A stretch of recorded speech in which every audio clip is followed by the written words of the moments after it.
আজকে পকুর doctor uncle এসেছিল পকুর নখ কাটতে। তার সাথে পকুর কান পরিষ্কার, অ্যারেঞ্জেল পরিষ্কার সব কিছুই হবে। আজকে সেই ভিডিওটাই আমি আপনাদের সঙ্গে শেয়ার করব। আমি আগেও বলেছি আমি না পকুর নখ কাটতে ভীষণই ভয় পাই।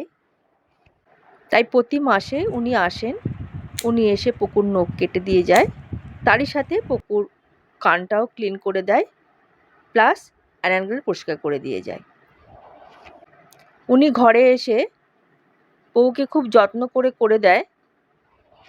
বাচ্চাকে সুস্থ রাখতে গেলে বাচ্চার এই দিকেরগুলো খুব ভালো করে ধ্যান দিতে হয়, যাতে বাচ্চার সব কিছু কান, চোখ, নাক সব কিছু প্লাস অ্যারেঞ্জেল গ্ল্যান্ডটাও যেন পরিষ্কার থাকে।